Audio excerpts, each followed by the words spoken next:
El aire sabe a azufre y la nieve cae negra de un cielo perpetuamente teñido. Durante 2 meses al año, el sol no sale en absoluto, y la oscuridad no se rompe con la luz del día, sino con el intenso resplandor naranja de las enormes fundiciones. La esperanza de vida promedio es una década más corta que la media nacional. Las enfermedades respiratorias son una realidad, y la tundra circundante, a lo largo de decenas de kilómetros, es una zona muerta, un bosque esquelético envenenado hasta el silencio. Esta no es la descripción de una distopía futura ni la escena de una película de ciencia ficción. Estamos en Norilsk, Rusia, una ciudad de más de 175.000 habitantes, la ciudad más septentrional de su tamaño en la Tierra y un monumento permanente a los costes extremos del mundo moderno. Mientras tanto, bajo un sol brillante y benévolo en el corazón de Zambia, los niños levantan nubes de polvo mientras juegan en patios de tierra de un intenso color naranja rojizo. Se persiguen unos a otros por los campos, con el eco de sus risas. Sin embargo, este polvo, esta misma tierra que llaman hogar, lleva un veneno silencioso e invisible. En la ciudad de Kawe, un estudio de 2019 reveló que los niveles de plomo en la sangre infantil son, en promedio, de 10 a 15 veces superiores a los límites de seguridad establecidos por la Organización Mundial de la Salud. En algunos barrios, los niveles son tan catastróficos que inutilizan las pruebas médicas estándar. El plomo causa daño cerebral irreversible, atrofia el desarrollo cognitivo y perjudica el futuro incluso antes de comenzar. La causa: montañas de escoria cargada de plomo, el legado tóxico de una mina que cerró hace décadas, un fantasma que se niega a irse. Estos 2 lugares, Norilsk y Kawe, son firmes contendientes para el título de los lugares más peligrosos de la Tierra, donde las personas no solo viven, sino que han construido comunidades, criado familias y forjado identidades. Son ejemplos de cómo los seres humanos pueden quedar atrapados en paisajes fundamentalmente hostiles a la vida, no por un cataclismo repentino como una erupción volcánica, sino por un envenenamiento lento, insidioso y permanente de los mismos elementos que nos sustentan, el aire, el agua y el suelo bajo nuestros pies. Comprenderlos no es simplemente contemplar con asombro un espectáculo de resistencia humana, sino enfrentar preguntas incómodas sobre el progreso, el sacrificio y el inquietante cálculo que permite la existencia de tales lugares. ¿Qué significa llamar hogar a un entorno tóxico? ¿Qué fuerzas, económicas, psicológicas, históricas, atan a las personas a una tierra que las está matando activamente? Las respuestas revelan menos sobre las fronteras geográficas y más sobre los rincones oscuros de nuestro sistema industrial global y la increíble y trágica adaptabilidad del espíritu humano. Para determinar lógicamente un lugar más peligroso, primero debemos establecer criterios rigurosos. El mundo está lleno de lugares peligrosos. Hay zonas de guerra activa donde la violencia es una amenaza diaria, como ciertos distritos de Afganistán o Ucrania. Hay entornos extremos como Dayol en Etiopía, un cráter volcánico con un calor abrasador y manantiales ácidos, o las gélidas y tormentosas zonas de la Antártida. Hay islas como Ilha Queimada Grande, frente a la costa de Brasil, tan densamente pobladas por una de las serpientes más mortíferas del mundo que está prohibida al público. Pero para nuestros propósitos, debemos limitar el campo. No buscamos lugares que se vuelvan peligrosos principalmente por las acciones temporales de otros seres humanos, como un conflicto. Tampoco buscamos puestos científicos ni bases militares donde sus habitantes se encuentren en despliegues controlados y rotativos con apoyo de vanguardia. Buscamos asentamientos civiles permanentes, pueblos y ciudades donde generaciones de familias se han arraigado, en lugares donde la amenaza sea intrínseca al propio entorno. El peligro debe ser crónico, no agudo, una condición de existencia, no un desastre pasajero. Debe estar entretejido en la vida cotidiana, un compañero ineludible de cada respiración, cada comida, cada paso al aire libre. Esto nos lleva a nuestros 3 criterios fundamentales. Primero, la amenaza debe ser ambiental constante, geológica, química o climática. Es el aire mismo, el suelo mismo, el clima mismo lo que actúa como antagonista. Segundo, debe albergar una población civil permanente y establecida. No solo trabajadores o investigadores transitorios, sino personas que lo consideren su hogar, con escuelas, mercados y un sentido de comunidad persistente. En tercer lugar, el peligro principal debe provenir del paisaje y su alteración, no del conflicto entre personas. Según este marco lógico, lugares como Pripyat, cerca de Chernóbil, si bien son sumamente peligrosos debido a la radiación, son pueblos fantasma, no comunidades vivas. Las líneas del frente en una zona de guerra no superan la tercera prueba. La isla de las serpientes no tiene residentes permanentes. Al aplicar este filtro al mapa del mundo, dos lugares emergen con una claridad escalofriante: Norilsk, Rusia, y Kawe, Zambia. Representan dos modelos diferentes de catástrofe ambiental: uno, un colosal proceso industrial en curso en un clima extremo; el otro, un aterrador legado postindustrial en una zona templada. Juntos, constituyen una devastadora prueba de concepto de cómo los asentamientos humanos pueden verse atrapados en un abrazo mortal con un suelo envenenado. Viajemos primero al gélido norte, a Norilsk. Fundada en la década de 1930 como una colonia de recursos del sistema Gulag soviético, su existencia siempre ha estado ligada al dolor y la extracción. Se asienta sobre uno de los yacimientos más ricos del planeta en níquel, paladio y cobre, metales esenciales para el acero, la electrónica y los convertidores catalíticos. Miles de prisioneros, que perecieron en el frío ártico, construyeron las primeras minas y fundiciones con sus propias manos. Ese trauma fundacional del trabajo forzoso marcó la pauta de toda la relación de la ciudad con su entorno. La tierra y su gente eran recursos consumidos en beneficio del Estado. Hoy, Norilsk Nickel, Nornickel, es uno de los conglomerados mineros y de fundición más grandes del mundo. La ciudad es una clásica ciudad empresarial, pero a una escala colosal, propia del Ártico. La empresa no solo proporciona empleo, sino también vivienda, calefacción, atención médica e instalaciones culturales. Es el corazón económico, el organizador social y la autoridad política, todo en uno. Y es la fuente del peligro existencial de la ciudad. La prueba de la letalidad de Norilsk no es anecdótica, está documentada en estudios científicos, informes ambientales y estadísticas de salud pública.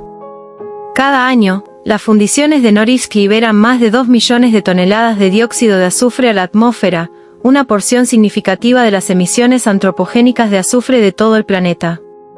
Este gas reacciona para formar ácido sulfúrico y partículas de sulfato, lo que provoca lluvia ácida que ha devastado más de 10.000 kilómetros cuadrados de bosque boreal circundante. El bosque muerto es un monumento desolado y visible a la contaminación. La nevada es frecuentemente negra por el hollín y las partículas de metales pesados. Los residentes informan que el aire tiene un sabor metálico o sulfúrico constante. Los impactos en la salud son graves y sistémicos. Los estudios epidemiológicos rusos, aunque no siempre son fácilmente accesibles, muestran consistentemente que las enfermedades respiratorias como el asma y la bronquitis están descontroladas. Los cánceres y las enfermedades cardiovasculares ocurren a tasas elevadas. La combinación de contaminación extrema y el profundo estrés fisiológico del clima ártico, con sus noches polares, deficiencia de vitamina D y frío extremo, contribuye a la impactante estadística de una reducción de la esperanza de vida de hasta 10 años en comparación con otros rusos. El peligro reside en el simple hecho de respirar. Vivir en Norilsk es librar una guerra química de baja intensidad contra los propios pulmones y células durante toda la vida. Entonces, ¿por qué, en el siglo XXI, con la movilidad global, permanecen más de 175.000 personas? La respuesta reside en una ecuación económica brutal pero clara. Los salarios en Norilsk, impulsados por las primas por dificultades económicas y la rentabilidad de Nornickel, suelen duplicar o triplicar la media nacional rusa. Un trabajador cualificado en Norilsk puede ganar un salario que le permitiría mantener a una familia extensa en otra parte de Rusia o ahorrar para un futuro, en el continente, como llaman al resto del país. Para muchos, es un sacrificio estratégico, sacrificar años de vida por la seguridad financiera del futuro de su familia. Además, Norilsk es una ciudad cerrada. Durante la era soviética, esto se debía al secretismo. Ahora, se justifica por el duro clima y las limitaciones de infraestructura. Esta situación controla la movilidad, lo que dificulta simplemente mudarse o salir sin permiso oficial, creando una fuerza laboral cautiva. Los apartamentos proporcionados por las empresas, a menudo gratuitos o con fuertes subvenciones, son otro poderoso vínculo. En un vasto país con una gran desigualdad económica, Norilsk no representa la libertad, sino una jaula dorada y tóxica que ofrece una precaria forma de estabilidad. La gente vive allí porque, paradójicamente, irse podría significar una muerte económica, mientras que quedarse garantiza una muerte física más lenta. Ahora, viajemos más de 8.000 kilómetros al sur, hasta Kawe, Zambia. Aquí, el peligro no está en el aire que se respira, sino en el suelo que se pisa y en el polvo que cubre cada superficie. A principios del siglo XX, Kawe, entonces Broken Hill, albergaba una de las minas de plomo y zinc más ricas de África. Durante casi un siglo, la mina operó sin ninguna protección ambiental. Las fundiciones arrojaban partículas de plomo al aire y enormes montículos de escoria, un residuo rocoso saturado de plomo, cadmio y otros metales pesados, se apilaban alrededor de la ciudad. La mina cerró en 1994, pero dejó tras de sí un veneno que perdurará durante milenios. La evidencia del peligro de Kawe está grabada en los cuerpos de sus niños, especialmente en los de los municipios más cercanos a la antigua mina, como Choba, Kasanda y Makululu. El plomo es una neurotoxina sin un nivel seguro de exposición. Ataca el cerebro en desarrollo, reduciendo el coeficiente intelectual, acortando la capacidad de atención y aumentando el riesgo de discapacidades de aprendizaje y problemas de conducta. Los estudios de salud son inequívocos. Más allá del daño neurológico, la intoxicación por plomo causa anemia, insuficiencia renal y, en casos agudos, la muerte. El principal vector es la geofagia, el comportamiento inocente de los niños pequeños al jugar con tierra contaminada, y la inhalación de polvo cargado de plomo que se arremolina durante la estación seca. El suelo de algunos patios presenta concentraciones de plomo superiores a 10.000 ppm, el umbral de remediación de la Agencia de Protección Ambiental de Estados Unidos, EPA, en zonas residenciales es de 400 ppm. La tragedia de Kawe se ve agravada por una cruel ironía económica. Con el cierre de la mina formal y pocas industrias más, la pobreza es profunda y generalizada. Y así, en un devastador ciclo de supervivencia, la misma fuente del veneno se ha convertido en una fuente de ingresos. Miles de mineros informales artesanales, incluyendo adolescentes y niños, acuden a las vastas escombreras. Con herramientas sencillas, rompen la roca tóxica para extraer diminutos fragmentos del metal restante, plomo, zinc, cobalto, para venderlos por una miseria a los comerciantes. Trabajan sin mascarillas, guantes ni ropa protectora, sumergiéndose directamente en el peligro. Los pocos dólares que ganan se pagan directamente por la intensificación del envenenamiento, perpetuando el ciclo de generación en generación. Para estos mineros, el cálculo es inmediato y desesperado, la certeza del hambre hoy frente a la amenaza abstracta y gradual de daño cerebral o enfermedad dentro de años. ¿Por qué se queda la gente? La respuesta no es el incentivo económico, sino la trampa económica. Kawe es una lección de encierro geográfico. Las familias han vivido aquí durante generaciones, atraídas originalmente por el trabajo en las minas. Han construido casas, por humildes que sean. Tienen vínculos comunitarios. Los recursos financieros necesarios para reubicar a una familia entera en otra ciudad, conseguir una vivienda y encontrar un nuevo trabajo están completamente fuera del alcance de la gran mayoría. El veneno es gratuito, escapar es prohibitivamente caro. Además, existe una profunda falta de conciencia sobre los detalles de la amenaza. Si bien muchos saben que la mina es sucia, la naturaleza insidiosa y progresiva del envenenamiento por plomo, su impacto en la capacidad de aprendizaje de un niño, su robo silencioso de potencial, es más difícil de comprender que una lesión visible. Así pues, la vida continúa, adaptada a una toxicidad de base que se ha convertido en la nueva normalidad. Los peligros de Norilsk y Kawe son innegables desde una perspectiva científica y de salud pública. Pero detenerse ahí es pasar por alto la verdad más profunda e inquietante. El poder último de estos lugares no reside en sus obvias amenazas físicas, sino en sus profundos mecanismos psicológicos y sociales de captura. La prisión más efectiva es aquella que el recluso no percibe conscientemente o de la que se siente impotente para salir. Un mecanismo clave es la normalización del peligro. Los humanos tienen una notable capacidad para aclimatarse a factores estresantes persistentes. En Norilsk, el olor constante a azufre, la nieve negra, el crujido en el pecho se convierten en ruido de fondo, el precio de vivir aquí. Las conversaciones sobre la contaminación suelen recibirse con un encogimiento de hombros, un resignado, siempre ha sido así. En Kawe, el suelo naranja brillante es solo tierra, los montones de escoria son solo colinas donde los niños juegan y los mineros trabajan. Esta normalización es una estrategia de afrontamiento, una forma de reducir la disonancia cognitiva de vivir en una zona de peligro conocida. Permite que la vida cotidiana transcurra sin un miedo paralizante. Pero también amortigua el impulso de indignación colectiva o la demanda de cambio. Lo anormal se vuelve rutina, y la rutina se acepta. Estrechamente ligada a esto está la redefinición del hogar. El hogar es más que un lugar físico, es un depósito de memoria, identidad y vínculos sociales. En Norilsk, los residentes hablan con orgullo desafiante sobre la conquista del Ártico, sobre la camaradería única forjada frente a la noche polar y la rutina industrial. Son, Norilchane, un pueblo distinto. Sus padres y abuelos pueden haber sido prisioneros o pioneros. Irse no es solo cambiar de domicilio, es abandonar una identidad ganada con esfuerzo y una historia compartida de supervivencia.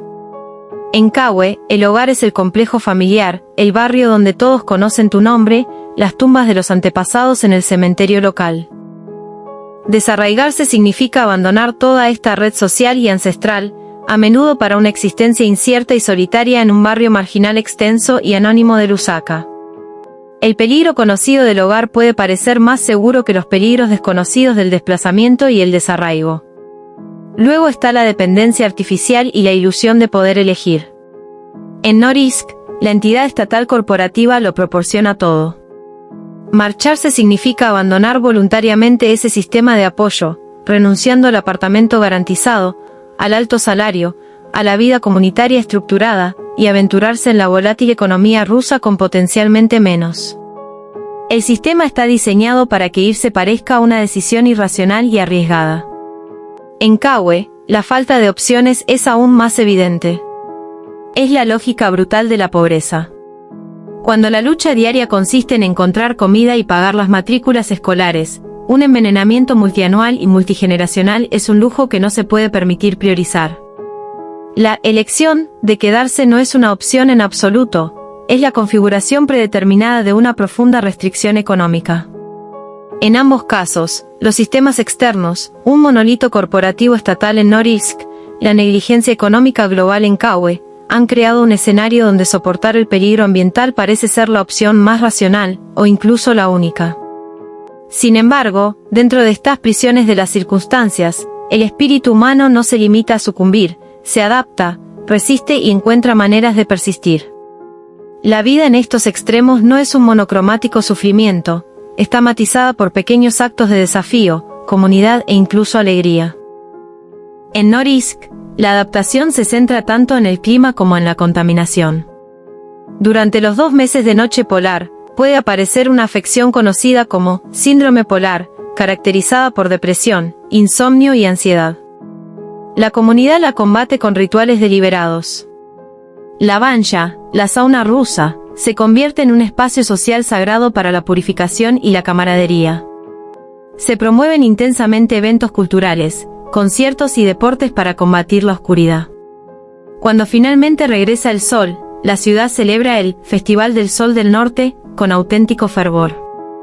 Existe un profundo orgullo por ser lo suficientemente resistentes para dominar este entorno, un sentimiento plasmado en el dicho local: quien nunca ha estado en Norilsk nunca ha visto el mundo. La belleza que encuentran reside en la danza surrealista y eléctrica de la aurora boreal sobre las chimeneas de las fábricas, una marcada yuxtaposición que define su realidad. En Kawe, la resistencia es más directa y popular, a menudo liderada por las mujeres, quienes son las principales cuidadoras. ONG como la Fundación de Rehabilitación Ambiental de Kawe trabajan incansablemente para educar a las madres sobre la crianza responsable con el plomo, la práctica diaria e incansable de lavar las manos de los niños varias veces, lavar los juguetes, fregar los pisos para controlar el polvo e intentar cultivar alimentos en bancales elevados con tierra limpia. Estos son actos heroicos y agotadores de microrremediación, que crean pequeñas islas de relativa seguridad en un mar contaminado. Activistas comunitarios, a menudo víctimas, presionan al gobierno y a las agencias internacionales para obtener fondos para la limpieza, atención médica adecuada y justicia. Su lucha no es por el regreso a un pasado prístino, sino por el derecho fundamental a un futuro para sus hijos que no se vea afectado de antemano. Los mineros de las escombreras, si bien perpetúan el ciclo, también son agentes de una economía informal desesperada, que extraen lo mínimo de las fauces de la bestia que creó su situación. En definitiva, Norilsk y Kawe no son meras curiosidades ni excepciones. Son espejos, puestos a la vista de nuestra civilización global, que reflejan distorsiones que a menudo optamos por ignorar.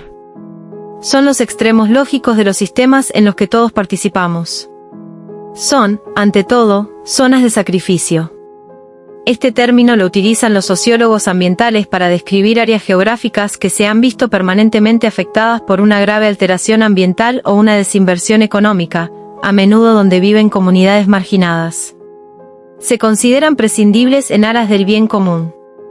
Norilsk existe para satisfacer la insaciable demanda mundial de níquel y paladio, metales presentes en nuestros teléfonos inteligentes, baterías de coches eléctricos y dispositivos de control de la contaminación. Kawe es el fantasma de la extracción de recursos colonial y poscolonial, donde la riqueza se trasladaba a mercados extranjeros y la carga tóxica se dejaba para que la heredara la población local. Estos pueblos nos preguntan, por cada avance tecnológico, por cada gramo de metal en nuestros bolsillos, ¿existe una porción correspondiente de tierra envenenada y vidas acortadas al otro lado del mundo? La respuesta, en estos casos, es un sí rotundo e incómodo. También representan la mercantilización definitiva del riesgo. La tolerancia humana al peligro tiene un precio. En Norilsk, ese precio se calcula en rublos y kopecks, cuantificado en primas por dificultades y altos salarios. A los trabajadores, en un sentido frío, se les paga por comerciar con su salud. En Kawe, el precio es la ausencia de alternativas, se asume el riesgo porque el costo de no asumirlo, la inanición, es mayor. Nuestra economía global es experta en externalizar el riesgo a los más pobres y vulnerables, en convertir el peligro en el trabajo de otros. Estos lugares hacen que esa transacción invisible sea horriblemente visible. Finalmente, desafían nuestras propias definiciones de habitable y hogar. La ciencia los declara inhabitables. Sin embargo, están habitados. Esto revela que la habitabilidad no es una condición científica binaria, sino una compleja negociación social entre el medio ambiente, la economía, la cultura y el poder.